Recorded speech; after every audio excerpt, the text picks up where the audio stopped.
किस मौके पर जाना चाहिए? मेरा मानना ये क्या है चीजें खास पेश नजर रहती हैं? जी, खास तौर पर यह है कि मैंने इसको इस प्लेटफॉर्म को यूज किया है। सहाफत का प्लेटफॉर्म भी दरअसल यही है कि जहनी तश्कील। अब अगर मजहबी सहाफत के हवाले से आप बात करेंगे तो आप ये कह लें कि मुस्लिम उम्मा की जहनी तश्कील। जहनी तश्कील के लिए ज़रूरी है कि आपके मौज़ूआत अपडेटेड हों, आपके उसका उसलूब और मफाहिम ऐसे हों जो आज के हिसाब से चलने वाले हों, आज के दौर के हों। आप अगर पुरानी उर्दू 100 साल पहले की अगर इस्तेमाल करते हैं, वो अदक ज़बान जो इस्तेमाल होती थी वो आज नहीं चलेगी। ठीक है, एक तो ज़ुबान बयान हो और मौज़ूआत उसके अपडेटेड हों और पेशकश उसका जो पेशकश प्रेजेंटेशन है, हाँ, ब्लैक एंड व्हाइट नहीं होना चाहिए, वो कलरफुल होना चाहिए। अच्छा, जो टाइटल पेजेस हैं, अच्छी बात, ये प्रेजेंटेशन पर तवज्जो रखना बहुत ज्यादा जरूरी है। बहुत ज्यादा जरूरी। कैसे प्रेजेंट कर रहे हैं किसी चीज को आप पेश करें, और प्रेजेंटेशन बहुत मायने रखता है अपने अंदर। बहुत सी अच्छी चीजें लैक ऑफ प्रेजेंटेशन की वजह से गायब हो जाती हैं, और बहुत सी ऐसी अच्छी चीजें, बुरी चीजें होती हैं जो प्रेजेंटेशन की वजह से हाइप होती हैं पूरी दुनिया के अंदर। प्रेजेंटेशन पर हमने तवज्जो दी। ठीक। और इसके अलावा हमारी ये थी कि आज की मजहबी सहाफत को आज के दौर से जोड़ा जाए। ठीक है, नौजवानों को एक ऐसा प्लेटफॉर्म मिले जो खुलकर अपनी बात कर सकें, उनको घुटन का एहसास नहीं हो कि जो बातें हमारे बड़ों ने हम पर थोप दी हैं, कुछ बातें ऐसी भी हैं उसको हम लेके चलेंगे, उसके अलावा हम किसी को मानने को तैयार नहीं है। हमारे अफकार हैं, हमारे ख्यालात हैं, वो कहीं सुने नहीं जाते, उन्हें पेश नहीं किया जाता। तो मैंने एक ओपन प्लेटफॉर्म रखा अपनी बात को रखने का और पेश करने का। और वो सवालात जो कहीं दब से गए थे, जो रवादारी में और मफादात में कहीं पीछे रह गए थे, उनको सामने लाने की कोशिश की और खुलकर हमने सवालात किए। इसमें बहुत सी चीज़ें ऐसी थीं जिसमें जामे नूर को अव्वलियात हासिल है, जिसमें आप ये कह सकते हैं जैसे इंटरव्यूज़ लेने का हमने सिलसिला उसमें शुरू किया। 150 साल मजहबी सहाफ़त की तारीख में किसी भी रिसाले ने इंटरव्यूज़ लेने का एहतमाम नहीं किया। उसमें क्या हुआ कि अपने अहद की जो बड़ी शख्सियत थी पाकिस्तान, हिंदुस्तान से सब, और वो सिर्फ दीनी नहीं बल्कि सियासी, सहाफ़ती, मिली, तहरीकी, हर तरह की शख्सियतों को सामने लेके आए। ठीक है। और जो मुसलमानों को और इस्लाम के हवाले से और मुसलमानों के हवाले से गुफ्तगू कर सके और उनके मसाइल को बता सकें और इजहार की आज़ादी। ठीक है। अगर मैं उसूली तौर पर, नज़रियाती तौर पर इस तनाजुर में देखें कि जमहूरी निज़ाम का चौथा सुतून है, तो ये पर्चा न सिर्फ क़ारीन तक पहुँच रहा है, अवामुन्नास तक, बल्कि खवास तक भी पहुँच रहा है, उलमा तक पहुँच रहा है। चीज़ों को की तरगीब दी जा सकती है, लोगों को बरंगेख्ता किया जा सकता है। उलमा को इस रग़बत के लिए, रग़बत देने के लिए, बरंगेख्ता करने के लिए बुनियादी तौर पर जो हमारे यहाँ मसाइल पैदा हो रहे हैं वो एक इत्तेहाद उम्मत के हैं। बुनियादी मसला तो यही है।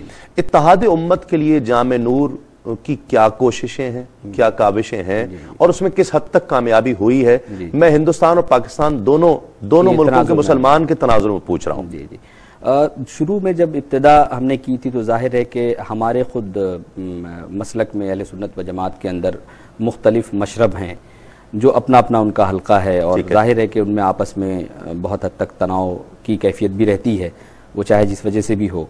हमने कोशिश ये की कि उस तनाव को ख़त्म करने के लिए ज़रूरी है कि सबका प्रेजेंटेशन किया जाए। 150 साल तारीख़ में हुआ ये है मजहबी सहाफ़त में कि कोई भी रिसाला अनफॉर्चुनेटली उम्मत का पर्चा नहीं बन सका।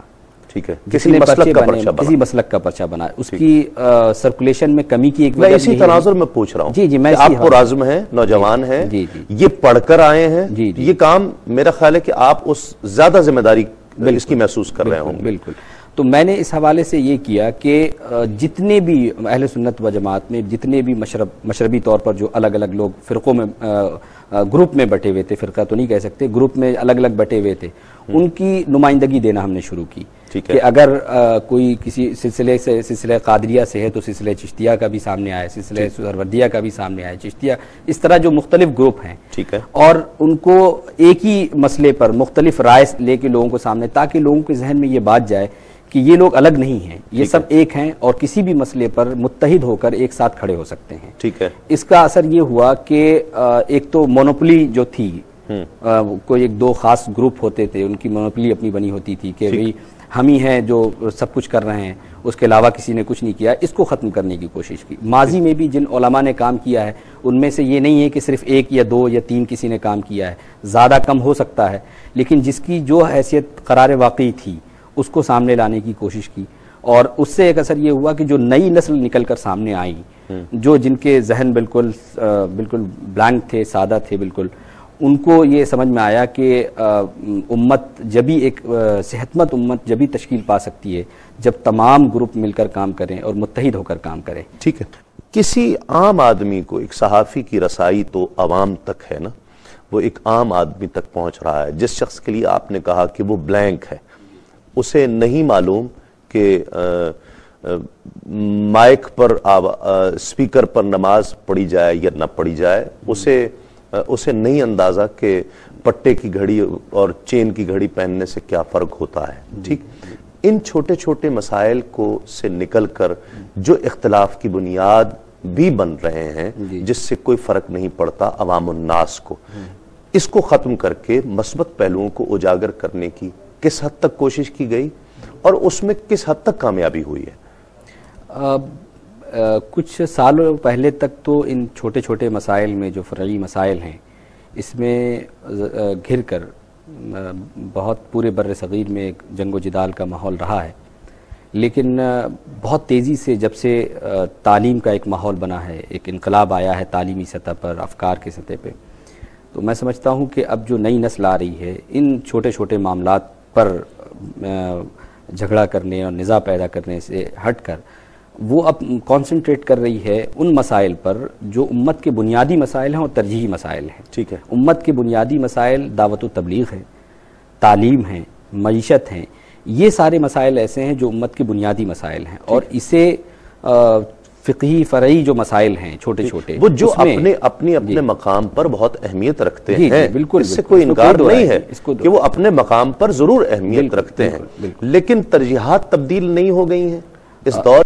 बिल्कुल तब्दील हुई हैं, तरजीहात अब तब्दील हुई हैं। इस वजह, यही वजह है कि आप ये देखें कि अब जो नई नस्ल आ रही है वो इन चीज़ों में आप बहुत ज़्यादा नहीं पड़ी हुई है, बल्कि वो माइल है दूसरे कामों की तरफ। जैसे मैंने पहले भी कहा कि जो मसाइल हमारे आज के मसाइल हैं, जिसकी ज़रूरत है, जो इस्लाम को जो चैलेंजेस दरपेश हैं, इस्लाम की सुरखरूई के लिए, उसकी तरक्की के लिए जो मसाइल सामने हैं, उसको हल करने की कोशिश हमारी ज़्यादा हो रही है। और आज का नौजवान भी बहुत मस्बत नहीं है पहले से। एक बड़ा तबका है नौजवानों का जो चाहता है कि मुस्बत अंदाज में काम हो, मुस्लिम उम्मा की जहनी तश्कील पर काम हो और मिल्लत के जो मसाइल हैं, मुसलमानों के जो मसाइल हैं, उस पर बात की जाए और उसको हल करने की कोशिश की जाए। ठीक, आप जिस तरह क़ारीन के घर घर तक पहुँचे हैं, क़ारीन के दिलों में पहुँचे हैं अपनी तहरीरों के ज़रिए, क्या चीज़ें मुस्तक़बिल में इरादे रखते हैं आप नौजवान हैं, पुराज़्म हैं, मुस्तक़बिल में क्या चीज़ें जहन में हैं?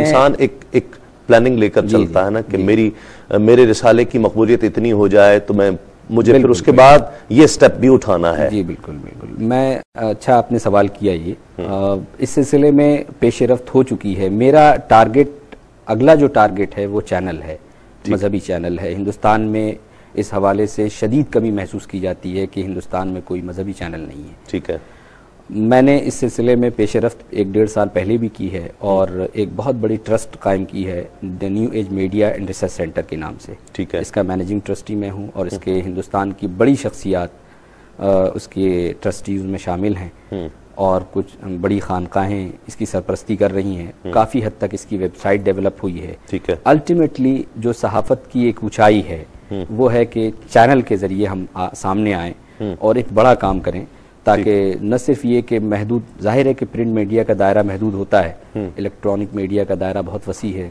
मुख्तलिफ मुल्कों में दिखाया जाता है। तो दुआ फरमाएं अल्लाह आपको कामयाब करे इसमें, चैनल कायम हो सके और उस पर काफ़ी हद तक काम हमने आगे भी कर लिया है। आमीन आमीन। पाकिस्तान आप 2005 में भी आए, उससे पहले 2001 में भी आए। 2001 में भी आए। क्या फ़र्क नज़र आ रहा है आपको?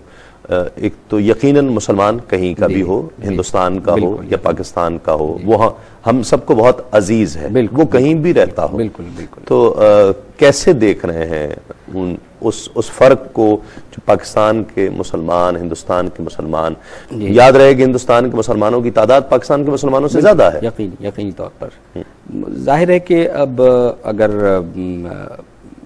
मैं ये मानना है मेरा, और बिल्कुल ये हकीकत भी है कि हर चीज़ की तरक्की मुल्क की तरक्की पर डिपेंड करती है कि मुल्क कितना तरक्की कर रहा है। माजी में कुछ ऐसे हालात और ऐसे मसाइल आए हैं जाहिर बात है कि उसे हम नज़र बद ही कहेंगे जो पाकिस्तान पे पड़ी हैं, जिसकी वजह से आलमी सतह पर एक की रेपुटेशन पर भी हर्फ आया कि ऐसा नहीं होना चाहिए था। लेकिन मैं उस सियासी मसाइल का जिक्र नहीं करूँगा, और हिंदुस्तान की एक बड़ी तादाद है मुसलमानों की, बल्कि मैं कहूँगा कि 99% ऐसे लोग हैं जो कंसर्न है इस्लाम के हवाले से, जो पाकिस्तान के बहीखा हैं, चाहते हैं कि ये कंट्री डेवलप करे, इस्लामी कंट्रीज है। और पाकिस्तान में भी बहुत बड़ी मुसलमानों की तादाद है, जो मैं आपसे अर्ज करना चाहता हूँ, आपने भी इसका मुशाहिदा किया होगा कि यहाँ के मुसलमान, हम सब हिंदुस्तान के मुसलमानों से बहुत ज्यादा प्यार करते हैं, और ये उनकी तरक्की, उनकी इस्तेहकाम, माशी इस्तेहकाम के लिए हम बहुत ज्यादा बहीखा हैं यकीनी तौर पर। और इस मोहब्बत का अंदाजा आपको QTV के जरिए भी होता होगा। जी हाँ, कि आपके देखने वाले, चाहने वाले हमारी मोहब्बत का भी अंदाजा होता है। बिल्कुल, यकीनी तौर पर यकीनी। अगर ये मोहब्बत नहीं होती तो आज साथ हम बैठे ना होते। जी हाँ, बिल्कुल बिल्कुल सही। जाहिर है कि दीनी हवालों से जो काम यहाँ पर हो रहे हैं वो बहुत पायदार हैं, बहुत मजबूत हैं। मुसलमान यहाँ के बड़े जज्बाती और दीन के हवाले से बड़े मैं कहूँगा कि मुस्तहकम हैं, और उस हवाले से बड़ा काम हो रहा है यहाँ पर।